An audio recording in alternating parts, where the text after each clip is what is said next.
Did you hear what the locals are calling it? No. I want to make sure I get this right. They're calling it WTF1. I think I can get that. So I don't know. We were just out there, and when we were out. So we were out at SEMA. They have all that. The city is set up. The track is set up. Yep. They have, predominantly obstructions everywhere. Right. The strip is they no built more. they built like bridges in the short little section, and and they also took the existing infrastructure and they've actually put up means of blocking views. Yeah, look at that. I remember for a lot of different things, right? Yeah, it was like a nightmare trying to get around. Well, yeah, there's no doubt. Driving through there for Vegas was just an absolute. For SEMA was an absolute nightmare if you had to go near the strip, right? But, at first, all right. So there's only a part of the track that's gonna, from what I understand, and again, this is all from my understanding. I could be wrong here. You don't have the inside scoop. No. I haven't really been speaking to Lewis Hamilton all that much lately, so it's been a tough grab. But from what I understand, basically what the deal is that there is a section, that one area that's off of, I think it's like Harmon and Koval, that is going to have that F1 permanent type thing. It has a portion of track, 2 grandstands. It's like the major F1 thing, and that's going to stay forever. Wow. Indefinitely. What they're here's what I think that they're. So it's a 10-year lease, 10-year city deal to have F1 there. That's crazy. F1 and the city hope that this happens in perpetuity. In other words, they hope that this race is on the schedule forever. Right. Okay. So that's why there's a lot of permanent parts to this reorganization of the city and traffic flows and different things like that.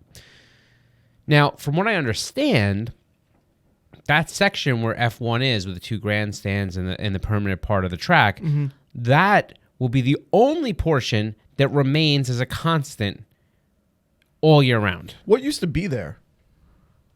For the past few years, it was an empty lot with a sign on it that says F1 coming one day. I'm sure it was some hotel. I'm sure it was some hotel that they had demolished. It was, for those of you that maybe aren't familiar with streets, but maybe are a little familiar with the strip, it's basically right on Harmon.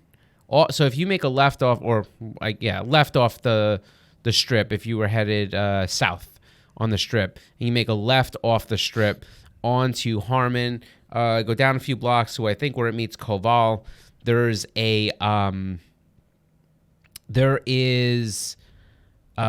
it's right by where, I'm trying to think what hotels, like the Grand Vacation hotels are, stuff like that, like right in that area, right across the street.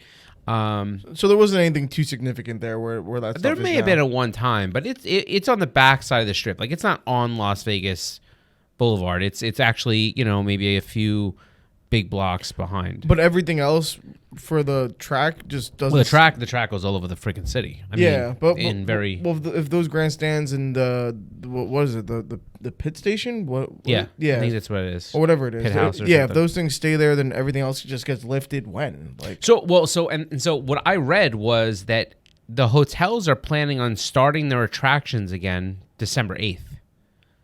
Like, I read, meaning that's when this stuff is going to free up. It's got to be. Like, I read, or at least. So here's what I've read, and I keep saying read, and the reason is because I just want to make sure that people don't think that I have some inside scoop. I've only read this.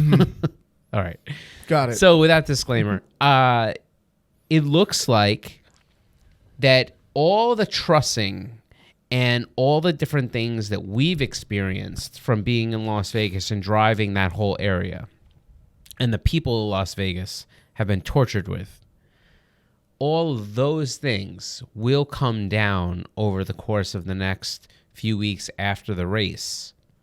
And they're going to catalog them and store them for future races. Wow.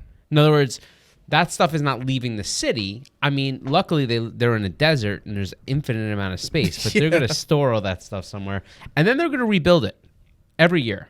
Wow. So I would imagine that they're going to get a little quicker and things will be a little bit more easy to put up. I mean, there's a lot of things that they had to do, different paving, some restructuring, some moving of lanes, but through a 10-year agreement that they have, do you think that I don't know the seasons that well either because I don't really watch F1 either. But every single year for the 10 years, there's always gonna be a race there, or yeah. I mean, that's what their intention is. That's what their intention is, yeah. And I think their intention is that it works after that and just becomes what I think is crazy then is I saw a lot of like criticism in terms of the actual track itself. Like, is it even a good track? It seems like no one likes it. Like it. Yeah, it's a Grand Prix track. But no, also they don't take it. They're not doing the race at 2:00 in the afternoon when the sun's right above. Well, now you're dealing with an issue that I think F1 has openly started to admit, and some of the tire companies have alluded to, that they're clearly struggling. We didn't think this through, right? I think somebody, when they signed this deal, had a much more grander gesture for what a desert would feel like from a temperature standpoint. Yeah. I think they missed a little bit of the thing that, hey, you know what happens in the mid of December in the desert in Las Vegas? It gets cold. It gets cold. Yeah. And then at night? It gets colder. That's right. But like, even geographical location, like I can see why they said, okay, Las Vegas, a desert, it's hot, would be okay. But whose genius idea was it to go, we'll do it at nighttime when there's no sun? I think that's pure marketing. Well, think about it like this. From a broadcast standpoint, you already know that the people that are really going to watch your race from a television broadcast standpoint, they don't live in the U.S. Oh, so they did it to line up with international time? With European, yeah. Because that's where the market is. You know what I mean? Like, that's where F1 shines, that side of the world. Oh, so that's why it's on Sunday. It's F1 in football. Right? It's still probably a Sunday morning, right? For the main viewers? 10 o'clock. Yeah. Right? Yeah. It would probably start early. Crack the code on that one. Early Sunday morning. But that's 1 a.m. It starts at 1 a.m. Yeah. in New York time. Right? Uh-huh. So that would probably be like 6 or 7 a.m., maybe UK. And then as you get a little deeper into like Middle East, you get a little bit later. But, so, I mean, that's East Coast, East Coast time. So I think that there's plenty of issues there. I mean, like, the poor Las Vegas citizens. No. Because I mean, like, when you drive the Strip, for those that haven't maybe had the experience of driving the Strip recently, to go to lovely Las Vegas, let's paint a picture of what it was like. We both drove on it. Yep. We were driving around Las Vegas. We were on the Strip plenty. First off, the traffic is hard because lanes just randomly stop. Yeah, there's all of a sudden it's just wall. You gotta move over. There's just this wall of cones and things, and you're like, oh, this lane doesn't continue forward anymore.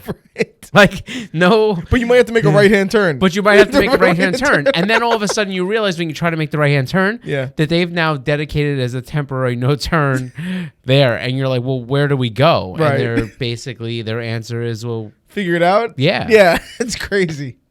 So there was that. Then I think that there was, plenty of issues where, like, you can't see one of the most magical parts of the Las Vegas Strip is that when you drive down, every hotel has some sort of attraction. There's lights everywhere. There's people walking the streets beside you. There's this level of freak show that happens every evening. It's Times Square, but in a few miles all the way down. Because it's the location that everyone knows. Hold on a second. But what? No. But park here. As you drive down the Strip, what do you see on both sides of those cars? People. The Strip. You see the fountain. You see the fountains. You see the people. You're seeing all the stuff that everybody has in their head. That's how it's going to look. Yeah. It doesn't look like that. Not even close. First off, it can't look like look that. at all those trees. See all those beautiful trees? They're all cut down. They're gone. Yeah. They're gone. Yeah. They cut all the trees down along all of Las Vegas Boulevard. Yeah. You know why? Yes, You know why. I do know why. Go ahead, tell the people why. Because they need to make the track, right? Like, Well, they made the track, but they also every hotel that has probably Oh, they- given F1 right. so much money. I'm sorry. Yeah, they need to be able to see it. Yeah, I can't believe you found a shot of that. They took all the trees down. They cut them down. They just mowed the whole strip down. Now, when you drive down Las Vegas Boulevard and you look to your left and your right, you can hardly see the hotels. Yeah. You can't see the fountains. You can't see the volcano at the Mirage. You can't see the pirate ship at Treasure Island. You can't see the part of the strip that everybody wants to see. So what you see is trussing. You see all the hotels that probably poured their crazy amounts of money into it, right? You see these big, like, viewing area, multi-story viewing area, luxury, what I would imagine are going to be luxury suites and stuff like that. And I heard from a source that the one that's basically blocking the Bellagio, that MGM is, I guess it's MGM's like luxury suites for the F1 viewing race.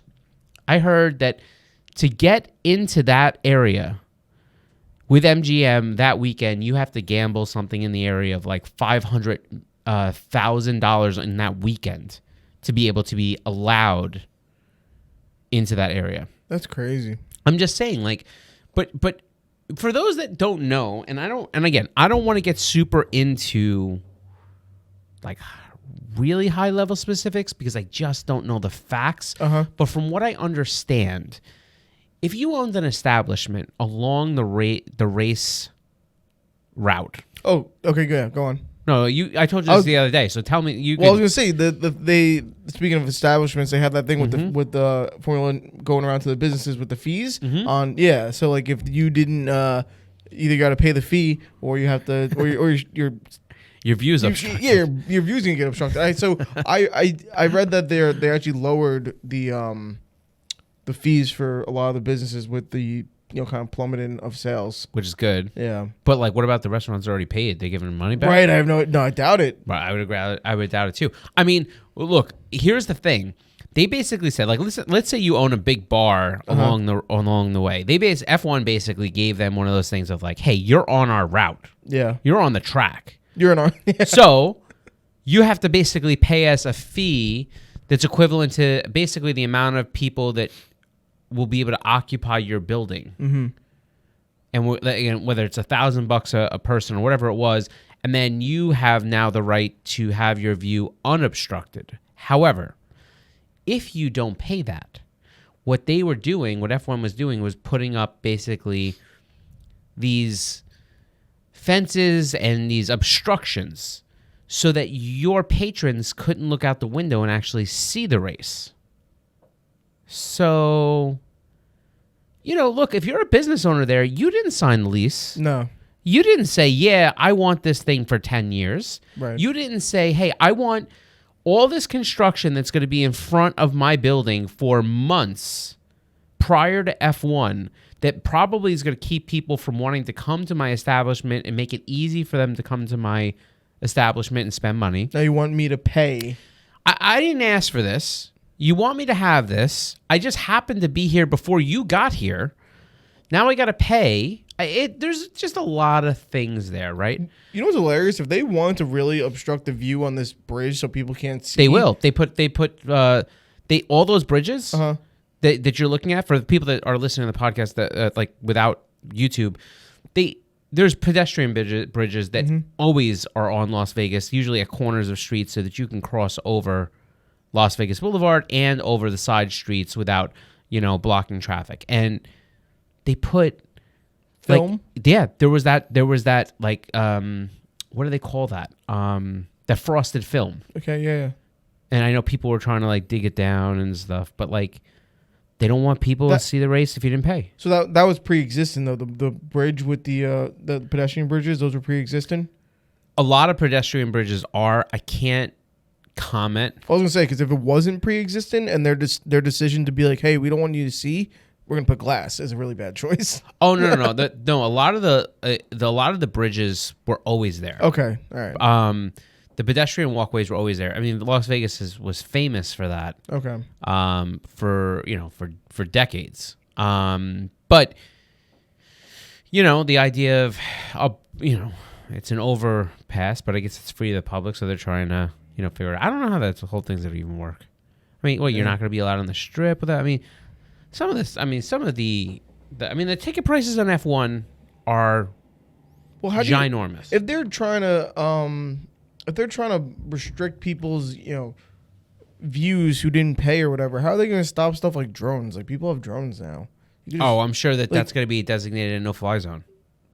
Who's monitoring that? I don't know. FAA. I mean, they got an airport like right there. No, but I'm talking about like a casual drone, like a DJI. Like, no, I know, but I mean, they're pretty good with that stuff, right? I don't know. I would imagine if I was just kind of nearby around the corner and I just set up my drone and put it in the air and went over the track and did a quick video take, because whatever, I feel like I can probably get everything. Well, so I wonder if it's going to be one of those things where they'll shoot them down. But literally though, no. Listen, I'm just imagining that they've thought of all the things, and that there's a possibility that there's going to be guys standing like every 100 feet with like these guns that shoot out like these spider web nets that will like take these things. I don't know, man. No, I know, but I'm just saying, it just seems like it's a lot of effort for something that I don't think they're going to be able to stop. I don't know. I mean, I hear what you're saying. I mean, I don't really care. I mean, if these people get their drone shots, like, I'm good. I know. So I mean, it just seems like a lot of ways to get around it is really more or less what I'm saying. I think that it's going to be pretty tough, to be honest with you. And I also think that you have to, in an F1 race, how long are they in one spot? That's true. Like, how many minutes do you have to sit in a place to watch these people come past you? Your noise was better than mine. I made a noise and yours was better. Was it? Yeah. Yours was better, yeah. I didn't do a good Hidden noise. Hidden talents. That's true. That they're gone and right past your eyes in seconds, and and you still have to spend another $400,000. I have a feeling there's been so many drivers. I read Lewis Hamilton's comments. I read Max Verstappen's comments. It just feels like they don't want to be there. Do you think there's going to be improvements do you think in upcoming years, they'll have it good enough to the point where this is kind of like maybe a more recognizable track or whatever course for the drivers and viewers? I think with anything, especially with people as technical as F1, they're going to get certain things figured out. Tire companies are going to get real good data off of this stuff. Like, the teams are going to get data. The cars will be better, more competitive. They'll figure out the issues. They'll work out the kinks. That's what series like this do. However, this year, there's a high probability of catastrophe. Yeah. Oh, yeah. So maybe this is the year to watch, huh? I mean, if you're into those jollies, this may be the year you get to watch some really incredible I don't want to know. It's not even going to be high speed. I don't even know that I think it's going to be. Well, they were when I was reading like a little breakdown on the track itself. They were just saying that the straightaways are enormous and all the turns are really, really low speed. So they said it makes it really good for overtaking. And then I don't know, but does it? On the straightaways they said, but then on the straightaways, right? I get that. But then there's one turn when they said it's the best spot to overtake. But like, that's the area that that's the permanent part. Yeah, there was another part that said that it's like too narrow. I mean, it is narrow. We drove it. Yeah, I know. Like, along. So let's paint a picture for people, right? Mm-hmm. So you're driving down the strip. No trees. Virtually no hotels. I mean, you're sure that they're there because you can hear things, but you see some glimmers of light. But like, it doesn't feel like the Las Vegas Strip as much. Yeah. And then there's these cement barriers, which arguably, for the race you need those. Yep. And then there's these, and on the first barrier, is it the first barrier? The first barrier is that level of chain link fence on top of the barriers. Then there's a secondary level behind it that has the barriers, but then it goes up into the trussing that then goes like kind of overhead, which then has the row of lights that are connected that go all, that line the track. Mm-hmm. And I imagine there's going to be cameras fixated there and different things like that. And then there's really these, and then randomly get to certain parts, and there's like these massive multi-story grandstands. And then you go a little further, and there's these massive multi-story like gallery viewing boxes, like inside stuff, like where it's all glass and casing. You know that like the rich people are gonna be eating their beautiful chicken wings and their like little sushi rolls and stuff.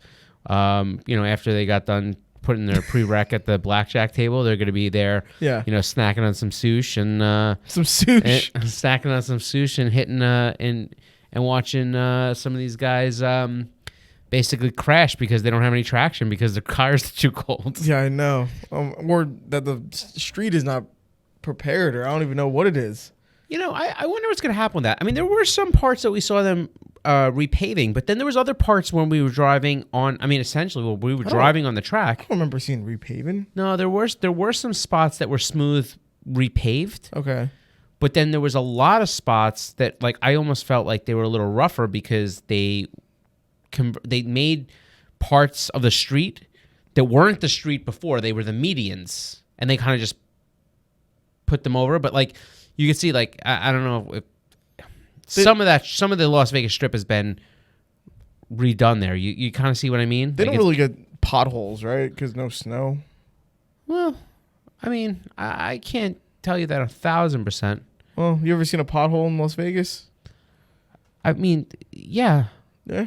I don't know if it's called a pothole or if it's just a big rut, but there's definitely been spots where it's not super smooth. I don't think it's potholes like that, but it does get cold, man. Well, wait, this is what I was going to say. Are there other tracks in F1 series that do Grand Prix stuff?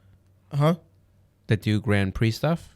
No, I was going to say, is there other like tracks and locations where they do the same thing, where they set up breakdown every single time the race comes around? I'm sure. Oh yeah, so it's like that's like the normal thing. This is not some kind of anomaly or something. Well, I think it depends on the track. I mean, you're talking. That's why I said about the Grand Prix thing. Oh. So Grand Prix, I think, often alludes to. No, that's maybe not true, but like it's basically where they start to use like a combination of street driving and stuff like that. Right, so they're using like streets and then part of a track and then streets and something like that. It may not be exactly what it is, but that's what it is for this. They have other ones that are like that. I don't know how many. I'm not enough of an F1 fan to really know, but like I know that there's a couple famous races that are Grand Prix. That race specifically. I hope for the people that spent all the money and ventured in and did all these things that it's a good race. What about the person who said, "Holy crap, it's coming to Las Vegas. I need tickets right now on the day of sales." I think if I'm going right way, they may be lucky and they may get the cheapest prices of the whole event. No, but not the people who bought it on day one thinking this might be a blowout. But you said, what about the people that realize like they wake up and they want to go to F1? No, now there's people who can do that, but I'm saying there's got to be someone out there who the second these tickets went on for sale, they were like, oh, so many. Yeah, they're like, oh, I'm buying this. And now they're just so like, many. Wow, I overpaid. Well, I mean, listen, in the past 2 weeks, hotel rooms have dropped in price. Yeah. Right? Tickets for F1 have dropped in price. I think that, you're starting to see, look, America from a physical standpoint doesn't have the same level of, desire for F1 that the Europeans do. Yeah. Without a doubt. No, what? Without a doubt. But there are some tracks that I think you go to, like when you go to the Circuit of the Americas or whatever it is when they have F1 there, like it's a racetrack. It's designed for that. So that's what you were saying. Do they take and set that stuff up? Yeah, that's what I was asking. To a level, but I would imagine those tracks are really configured for the idea that you can, just put up certain cameras or racetracks already. Yeah. This is different. They could never do this in New York, huh? Oh, if they did, I'd move. Yeah. I think I would feel. No, in a very literal sense, I think I would feel that way. Like, yeah, Miami Grand Prix. There you go. I don't. Is it a new one or I just don't know enough. Like, that changes any local person. That changes their life huge. Like, this is a pain in the ass. I don't think that New York City would ever do this. I mean, I don't think they couldn't. You can't even drive a car in New York. It's like impossible. Like, in the city, I should say. In the city, you can't even drive. I mean, it's just ridiculous. I've seen some things. Like, there was when they did the Rush movie premiere. Do you remember that movie, Rush? Yeah, enough. They had like a little thing where they had this thing where there was a New York City street or a couple streets that they closed off to run some of the F1 cars down, and I thought that was very cool. But it's a very temporary measure. Mm-hmm. It's very different than this. Yeah. And I just, oof.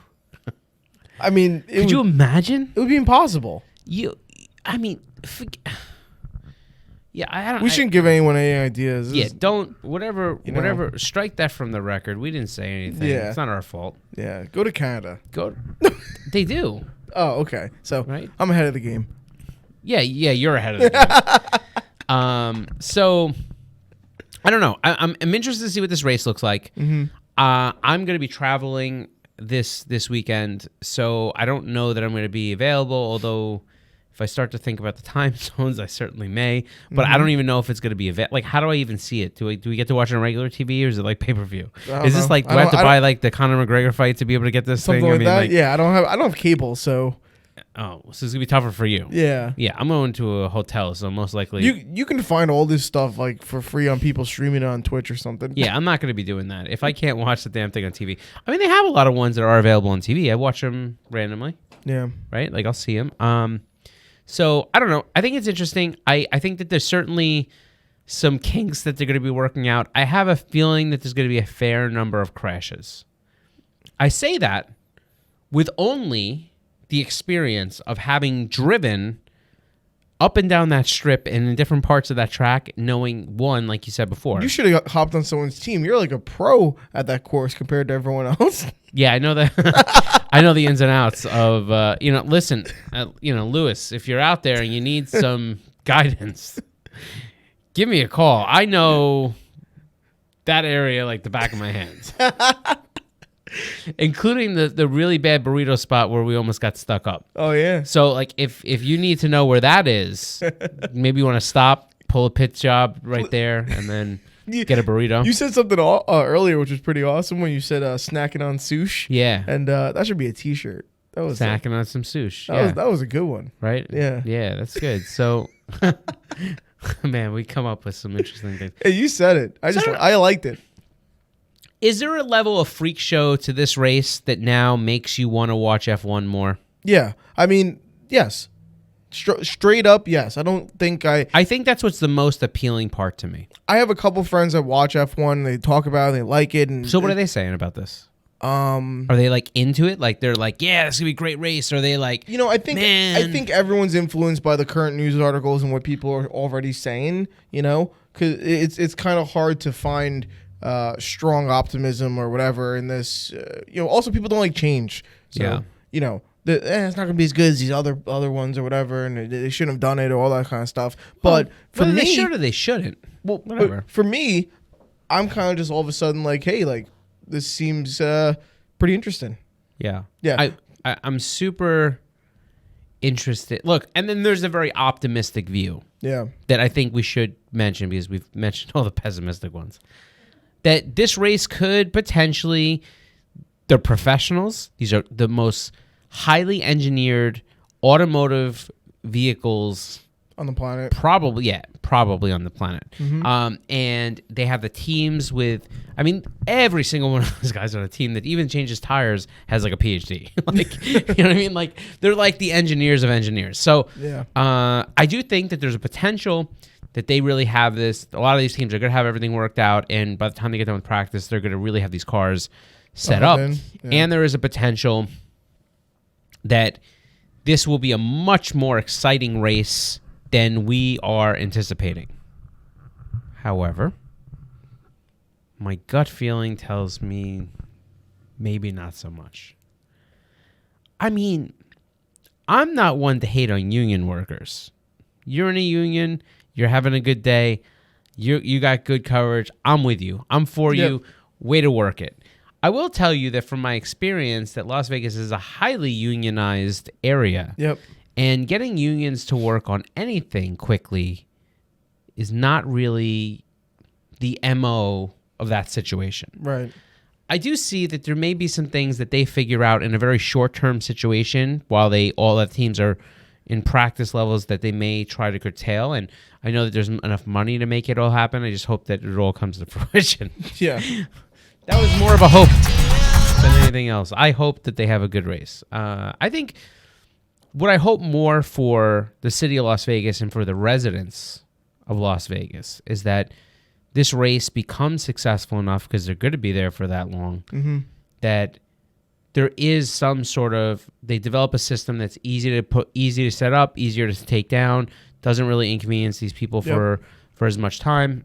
That's why I feel. I mean, I really feel for the locals, you know? Like, because if it was me, I would be looking to leave. I mean, if it was this much of a hassle, and I think like, oh my God, this is what it's going to be like for X amount of years and time and whatever. Like, you know, there are people, workers at the casinos, they're saying that their commutes are being extended by just hours. Hours, yeah. Because they can't get down certain streets, and it takes forever to get down through lights and stuff. Also, they're in this learning curve right now, you know? Like, where maybe they're not sure. Like, all the traffic is probably going one way, just out of instinct, probably. Whether, you know, maybe there's better routes for people to start taking in the future, but that's still a major inconvenience for all the locals. Las Vegas, the tighter you get to the strip. So, like, if you work in one of those hotels, if you are going to the strip area, the tighter you get to those strips, the harder it gets, because there's so many lights and there's so much pedestrians, so like, and everywhere. So what happens is, like, you're always waiting for, like New York City, you know, you're always waiting for people to cross the road. It's just because the light goes green doesn't mean you can move. How many people this week that work in Las Vegas locally calling out? Yeah, or how many people are rolling in hours late to work and just being like, sorry, I got here as fast as I could. You know? I mean, let me put it this way: if you are one of the hotels, and I don't imagine these people are super forgiving, my answer probably is, like, this thing's been here for months. You couldn't figure out how to get here by now, you're fired. That's probably what's happening. People are probably getting negatively affected by losing their jobs because they can't show up on time. Yeah. So you know what? It's like when it rains, you got to leave earlier. I don't know. But look. So the other thing is that this is a weird one. The other thing is like my sister-in-law lives in Las Vegas. Uh-huh. So when we were in Vegas, I did sneak away for a few minutes to speak with her, to see them. Yeah. And I said, so venture to the strip much? And she's like, and they only go they treat it like, I guess, like us going to the city, even though she's really close to the thing. But like, if they go out to dinner, sometimes they'll go to the strip for dinner. If they want to do something fun or whatever, maybe there'll be a place that's in one of the hotels. I said, she's like, no, we can't go there at all. So like, you have to think the local revenue to some of these establishments is just down, just from the sake that people don't want to be bothered with it. It's too much of an inconvenience. Yeah.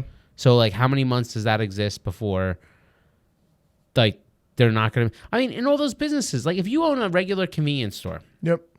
If you own a barbecue place, if you own something that's not in a hotel, how many of these people are like losing business hand over fist for months?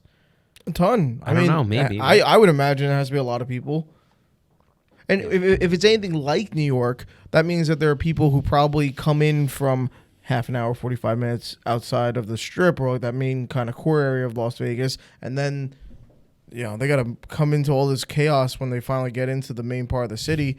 Well, as opposed to New York, where I feel like New York, there are a lot more people who actually live in this, like that kind of area, like the real congested areas, right? Yeah.